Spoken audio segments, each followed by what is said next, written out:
Have you ever been around someone who seems to drain your energy the moment they walk into the room? Someone who always stirs drama, manipulates your emotions, or leaves a trail of confusion wherever they go. Unfortunately, evil isn't just the stuff of myths, monsters, or movie villains. It exists all around us, sometimes in subtle, hard-to-spot forms. That's what makes it so dangerous. Evil rarely announces itself. It doesn't come dressed in black robes or with glaring red flags. Most often it hides behind charm, helpfulness, or even apparent vulnerability. But with a little awareness, you can begin to recognize the patterns, the subtle behaviors, and most importantly, you can protect yourself. Evil people don't need horns or tails. Their intentions reveal themselves through their actions. They manipulate. They destroy trust. They twist your kindness and use it as leverage against you. The good news? You don't need to be a master psychologist or detective to recognize them. Ancient Stoic philosophers like Marcus Aurelius and Seneca left us timeless wisdom to help navigate these toxic energies. In this guide, we'll uncover 10 warning signs that you're dealing with an evil person, starting with one of the most dangerous of all. Number 1, constant manipulation. Seneca once said, "He who has many fears also has many things to manipulate." This isn't just poetic philosophy, it's a chilling truth about how manipulators operate. Evil people are often masters of psychological warfare. They twist reality, distort facts, and prey on your insecurities to create doubt, confusion, and dependency. They don't seek truth, they seek control. Let me share a personal story. Years ago, I worked with a colleague who, at first glance, was everything a team player should be: complimentary, supportive, and attentive. He made sure to praise me in front of others, casually mentioning my potential to higher-ups. It felt good, like I was finally being seen. But slowly, strange things started to happen. He began correcting my work in private, not in a way that helped me improve, but in a way that made me feel incompetent. He would casually point out tiny flaws to management, making them sound far more serious than they were. He made himself look like a concerned mentor, someone trying to help. And I began to wonder, was I underperforming? Was I really this flawed? That's the trick. Manipulation doesn't feel like an attack. It feels like concern, like guidance. It's subtle, and that's why it's so effective. This is how manipulators operate. They confuse you until you start questioning your reality. They twist compliments into control mechanisms. They isolate you emotionally by making you doubt others and yourself. They position themselves as your only ally, subtly undermining your confidence until you feel you need them. A virtuous person doesn't do this. A truly good human being empowers others. They support your independence, not your dependence. They celebrate your autonomy, not try to insert themselves as your only source of wisdom. The Stoics knew this. Epictetus said, "No man is free who is not master of himself." That means you must be grounded in your own values, your own truth, and your own clarity. If someone constantly tries to reshape how you think or who you are, under the guise of help, you must pay attention. Here's what to look for. Do they dismiss your boundaries? Do they correct you in private but praise you in public? Do you feel mentally or emotionally drained after interactions? Do they make you feel like only they understand you? If the answer to any of these is yes, it's time to step back. The antidote to manipulation is awareness. When you understand that their behavior is not about you, but about their need for control, you stop internalizing it. You stop letting it define your self-worth. You don't need to fight, argue, or justify yourself. Just stop playing their game. Take a step back. Reclaim your mind. Reclaim your peace. Because peace is power. The Stoics teach us that we are not in control of other people's actions, but we are always in control of our own responses. You don't have to fix them. You don't have to confront them. You just have to stay rooted in your own clarity and walk away when something starts stealing your joy. Stay tuned, because in the next section, we'll explore another telltale sign of evil, how they use charm as a mask. You won't want to miss it. Number 2, a mask of charm. Epictetus once reminded us, appearances, no matter how dazzling, often hide the truth beneath. This is especially true when it comes to charm, the kind that feels almost too perfect, too practiced, too strategic. Have you ever met someone whose presence felt magnetic? Their smile lights up a room. Their words are smooth and comforting. They seem to know exactly what to say to make you feel seen, appreciated, even cherished. At first it feels magical. You think, finally someone who truly gets me. But then something small nags at you. Maybe they say something that doesn't quite match the moment. Maybe they are too quick to flatter, too eager to please. And when you take a step back, you start to wonder, is this real or is it a performance? Charm, when it's sincere, is a beautiful thing. It opens doors. It builds bridges between hearts. It can deepen connection and inspire trust. But when someone with ill intentions wields charm, it becomes something far more dangerous. It becomes a mask. These individuals don't use charm to connect. They use it to conceal. Beneath their warm smile and eloquent words may lie selfishness, deceit, manipulation. Their goal isn't closeness, it's control. They charm to disarm. Marcus Aurelius warned us, the soul becomes dyed with the color of its thoughts. That means no matter how beautiful someone's words or actions may appear, if their thoughts are rooted in self-interest or cruelty, it will eventually seep through. And it always does. Watch how they treat others, not when they're in the spotlight, but when the audience is gone. How do they behave when there's nothing to gain? Do they treat the waiter with respect? Do they speak kindly of those who aren't around? A person's true nature is never revealed in the moments of applause, but in the silence that follows. I once had a friend who was the epitome of charm. He made everyone feel like they were the most important person in the room. His compliments were endless. His attention felt genuine. But over time, I noticed a pattern. When he had what he wanted from someone, he withdrew. And often he'd speak cruelly about the same people he once praised. It became clear, his charm was never a gift, it was bait. So how do you break free from their enchantment? Trust your instincts. If something feels off, even when everything looks perfect, pay attention. Don't dismiss those quiet whispers in your gut. These individuals thrive when you ignore your inner warnings. They want you to fall in love with the image they've created, not the truth they're hiding. Stoic wisdom teaches us that truth doesn't wear a mask. Real kindness is quiet. It's steady. It doesn't need to be adorned or exaggerated. So when in doubt, look past the glitter. Look for substance. Because genuine goodness never needs to perform. And once you start seeking what's real, you'll never be fooled by the fake again. Number 3, lies without conscience. Marcus Aurelius once advised, if it is not right, do not do it. If it is not true, do not say it. A simple rule, yet a powerful one. For people of integrity, this is common sense. But for those with malicious intent, truth is not a compass, it's an inconvenience. These individuals don't lie out of ignorance or by accident. They lie with purpose, precision, and intent. Their words are tools, crafted not to inform, but to manipulate, to control, and to deceive. Lying for them is not a lapse in character, it is their character. Consider someone you once trusted, someone who seemed confident and competent.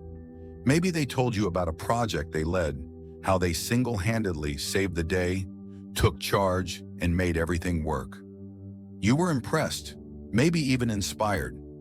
But then you found out the truth. The project was a group effort. They played a minor role, and the credit they claimed belonged to others. When you questioned them, they didn't apologize. Instead, they twisted the narrative. You must have misunderstood, they said, or worse, they accused you of creating drama. Suddenly, you were the problem, not the lie. This is the subtle, corrosive power of the pathological liar. These people don't just lie to you. They lie about you, around you, and through you. They create confusion so you no longer trust your own memory or instincts. That confusion becomes a breeding ground for control. The Stoics teach us to observe reality, not what someone says, but what they do. Truth is consistent. Lies crumble under pressure. Watch for the cracks. Do their stories shift when questioned? Do their actions contradict their promises? Are they always the victim or the hero in every tale they tell? Lies require constant maintenance. Truth stands on its own. To protect yourself, trust your observations. Set clear boundaries, ask hard questions, and don't settle for vague or evasive answers. Your peace of mind is more valuable than someone else's illusion, and if the dishonesty persists, walk away. As Epictetus reminds us, keep your will in harmony with nature, and nothing in nature tolerates a poisonous vine strangling the tree. Your clarity, your integrity, your inner peace, they're worth protecting. Don't let someone's lies unravel your truth. Number 4, lack of empathy. Seneca once observed, "We are members of one great body, planted by nature. We must be helpful to one another." This ancient wisdom reminds us of something deeply human, our need for connection, for compassion, for empathy. Empathy is what binds us. It's the invisible thread that allows us to share joy, offer comfort, and feel understood. But for those with a truly malicious nature, that thread is missing or deliberately severed. For them, people are not companions, but pawns. Your pain is a nuisance unless it serves their purpose. Your happiness is insignificant unless it enhances their image. They are incapable, or worse, unwilling, to step outside their own narrow world of self-interest. And their lack of empathy isn't just a minor flaw. It's a gaping hole that reveals the emptiness inside. Picture this. You're sitting across from someone you trust. You've had a tough week, and you finally decide to open up. As your voice trembles with vulnerability, they interrupt. "Oh, you think that's bad? Let me tell you what happened to me." Just like that, your pain is dismissed. Your moment is hijacked, and instead of being heard, you're sidelined. Now, everyone has moments of distraction or self-focus. That's human. But with truly cold-hearted individuals, this is not a moment. It's a pattern. They consistently deflect, diminish, or mock others' feelings. They smile at your misfortune. They shrug at your grief. Their emotional detachment isn't just unsettling, it's damaging. Stoic wisdom warns us, watch the actions, not just the words. People lacking empathy may imitate compassion when it's convenient, especially when an audience is present. They may say the right things, but watch how they behave when there's nothing to gain. Do they extend kindness when the spotlight's off, or do they retreat into indifference? As Marcus Aurelius said, waste no more time arguing about what a good man should be one. In a world where some choose manipulation and selfishness, you can choose empathy, but protect that part of you. Don't give your emotional energy to those who refuse to reciprocate. What can you do when facing such emotional coldness? First, set clear, unwavering boundaries. You are not selfish for protecting your peace. You are not unkind for expecting respect. Secondly, seek out people who listen, who feel with you, not just speak over you. Build your circle with those who uplift you in sorrow and celebrate you in joy. Because empathy is not a weakness, it's your strength. It's what makes love possible, friendships meaningful, and life worth sharing. And when you choose to live with empathy, you not only shield yourself from the callousness of others, you create a sanctuary of truth, warmth, and connection around you. Number 5, the hunger for control. For truly malicious individuals, control isn't just a preference, it's a compulsion. It's the invisible string they try to pull, day after day, to bend the world and you into submission. Their hunger for control stems not from strength, but from deep insecurity. They fear freedom, your freedom, because it threatens the illusion of power they work so hard to maintain. As Marcus Aurelius once said, you have power over your mind, not outside events.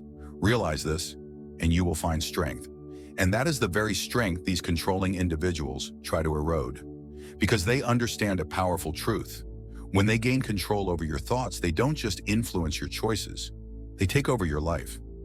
I remember someone I once trusted deeply. They came across as wise and composed, always offering guidance in a way that felt thoughtful. At first, I welcomed their input, but over time, I noticed a strange pattern. Their advice began to feel like quiet sabotage. They'd sprinkle doubts into our conversations. Are you sure you're ready for that? Maybe it's better if I handle it, just in case you mess it up. Their words were wrapped in concern. but the effect was always the same. I felt smaller, less capable, more dependent. One day I was offered a role in a high-stakes project, something I had worked toward for months. I hesitated, and this person pounced on my uncertainty. They insisted I wasn't ready, that I'd fail, and it would reflect badly on both of us. Instead, they offered to represent me. I agreed, not because I believed them, but because I no longer trusted myself. That was the moment I realized I had handed over the reins of my life. People like this don't just want to influence your behavior. They want to own your choices, your doubts, even your victories. They use guilt, shame, flattery, and fear like chess pieces, positioning themselves as your savior, when in truth, they are the very source of your self-doubt. As Epictetus taught, freedom is the only worthy goal in life. It is won by disregarding things that lie beyond our control. And those who seek to control others often do so because they have failed to master themselves. The antidote: awareness. Ask yourself, does this relationship honor my values, or does it make me question them? True strength lies in regaining authority over your own mind. Because once you see the pattern, you can break it. Controlling people fear your autonomy. They fear your confidence. They fear your voice. So reclaim it. Set boundaries. Say no when it feels wrong. Trust your instincts, even when someone tries to convince you they know better. You are not here to be someone's puppet or project. You are here to grow, to think for yourself, and to live from your own truth. Marcus Aurelius also said, "The happiness of your life depends upon the quality of your thoughts." That means your thoughts, not theirs. Protect your inner world like sacred ground. Don't let anyone rewrite your story or steal your narrative. Those who genuinely care for you will never attempt to control you. They will encourage your independence, celebrate your growth, and support your choices, even when they differ from theirs. Because real love, real friendship, and real mentorship are rooted in empowerment, not possession. So hold your ground, guard your mind, and let no one dim the light of your free will. Because in that light is your truest power, and in that power, your freedom begins. Number 6, blame games and deflection. Seneca once wrote, "People prefer trust over judgment, and manipulative individuals know this all too well. They use it to their advantage, weaponizing our natural desire to trust others. Instead of taking responsibility when things go wrong, they craft elaborate stories that position themselves as the innocent party, always the victim, never the cause. These people don't just deflect blame, they master it. They turn every situation into a twisted narrative where someone else is always at fault. Their ability to spin events is unsettling, and they do it with such calm precision that it can leave even the most grounded person second-guessing themselves." Seneca also noted that truth stands firm without justification, while lies require elaborate stories to sustain them. Think about that. A truthful person simply states what happened. They don't need 1,000 words to defend themselves. But when someone is lying, they layer excuse upon excuse, hoping the weight of their words will disguise the lack of truth. I once worked with a close friend on a major project.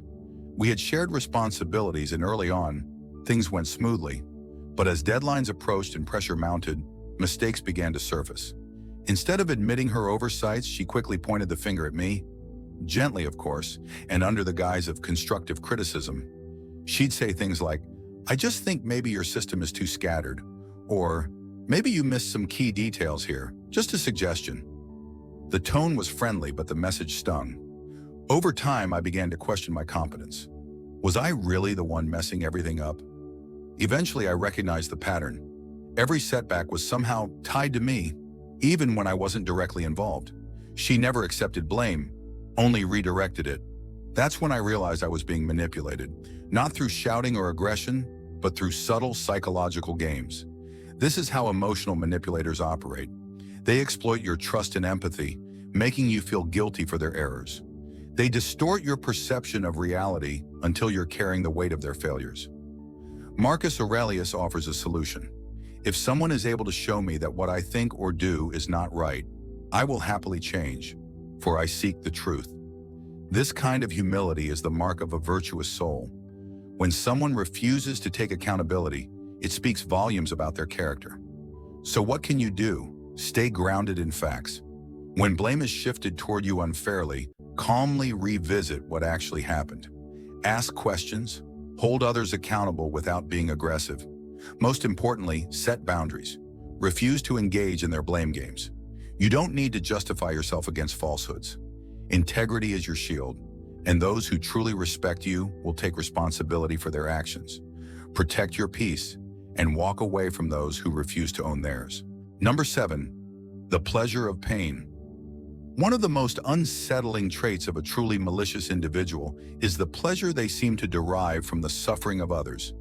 It's not always loud or obvious. It can be hidden behind a smirk, a passive-aggressive comment, or a moment of silence when support was needed most.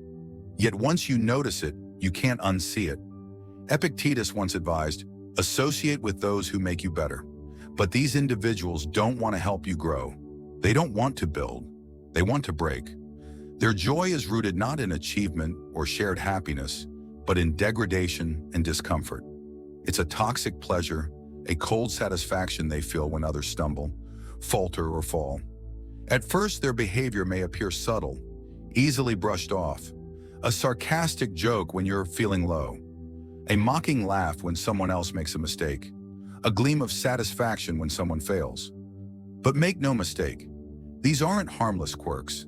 They are indicators of a deeper, more troubling mindset. I once had a friend who loved sharing stories about other people's failures. She always delivered them with a gleeful undertone, as if their struggles somehow lifted her mood. One afternoon, a colleague of ours was harshly reprimanded in a meeting. While most people looked uncomfortable, she chuckled and whispered, "He had that coming." I dismissed it as indifference at the time, but the pattern repeated. She seemed most energized not during her own successes, but when someone else was knocked down a peg. Over time, I realized her sense of superiority came not from self-improvement or achievement, but from the crumbling of others. She used people's failures as her personal stepping stones, not because she was strong, but because she couldn't bear to feel small without making someone else feel smaller. Seneca once observed, "No man is more unhappy than he who never faces adversity." But these individuals twist adversity into a weapon. They don't use hardship to grow. They use your hardship to feel powerful. Behind their delight is deep insecurity, a hollowness they mask by tearing others down.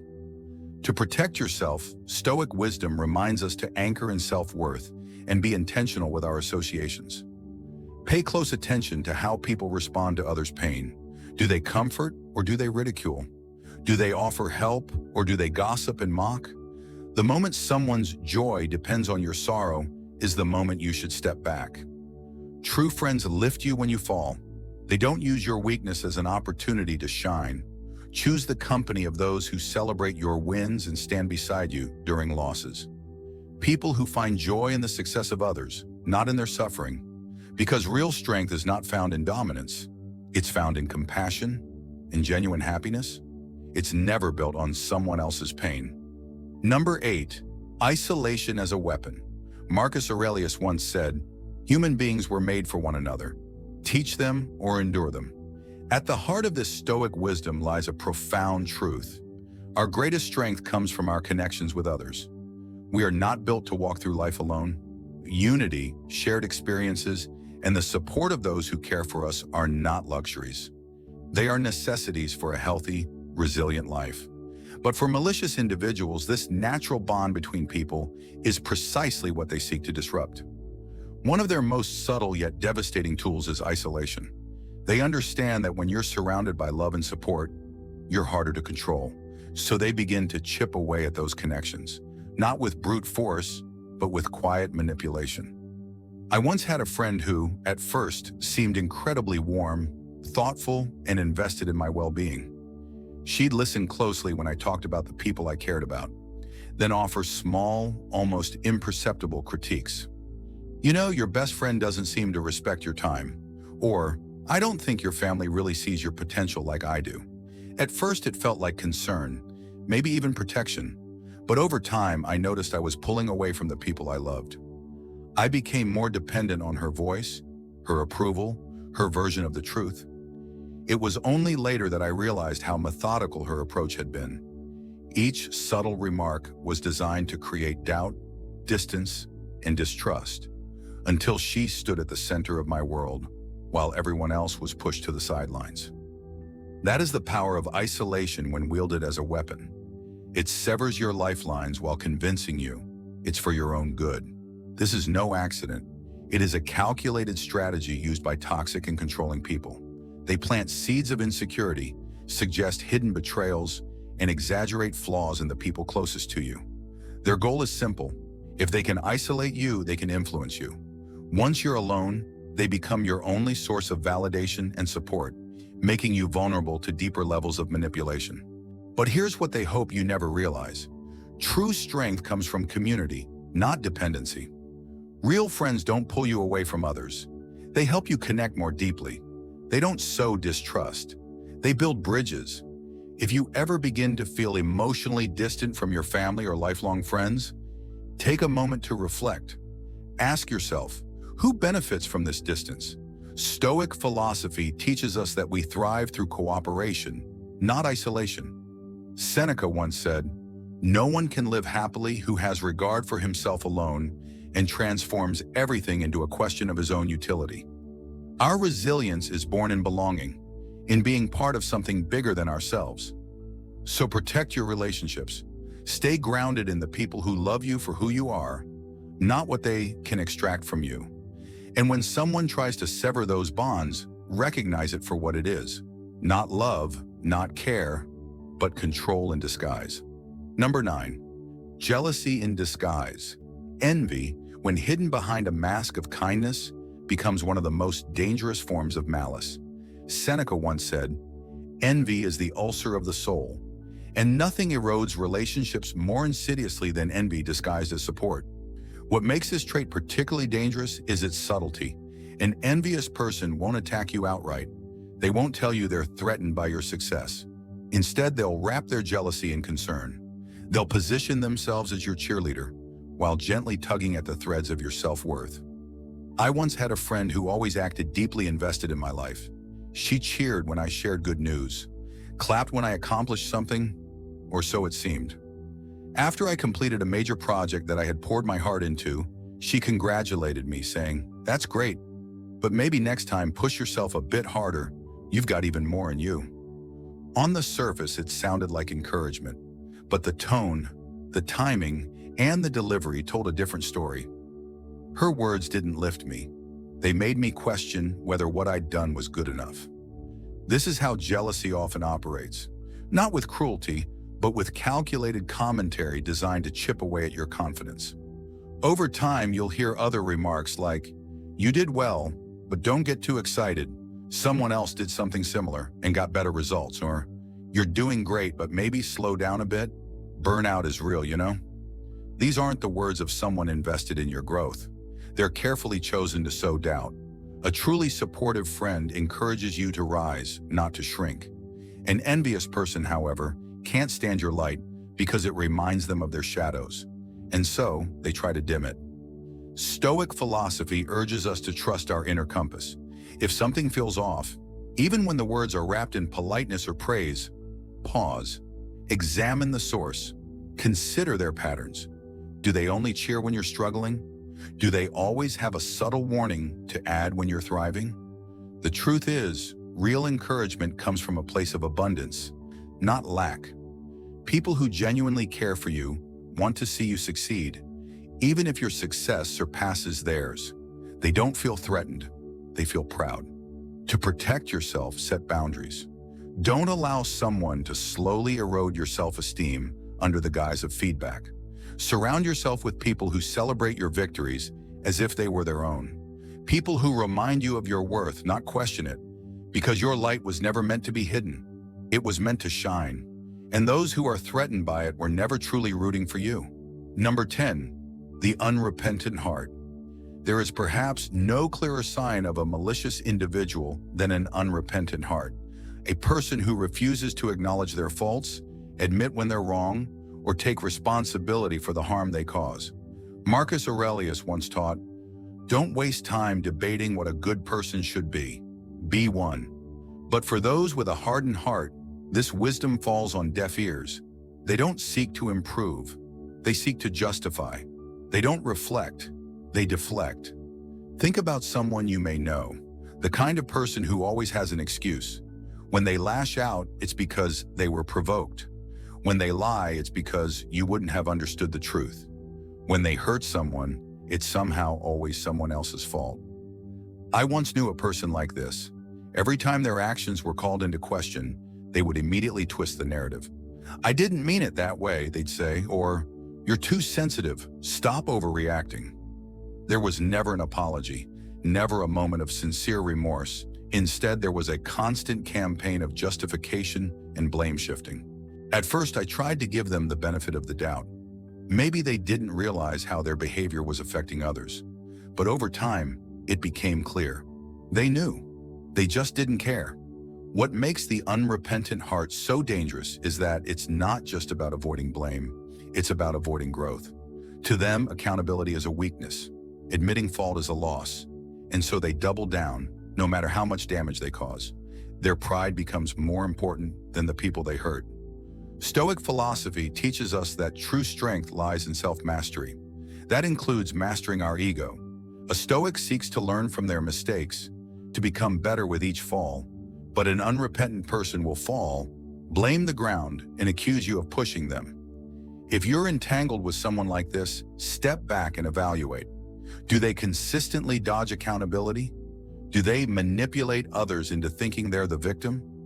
Do they show any willingness to grow, or are they always right, even when they're clearly wrong? The danger of remaining close to an unrepentant person is that over time, you may begin to internalize their narratives. You may start to doubt your perception of events.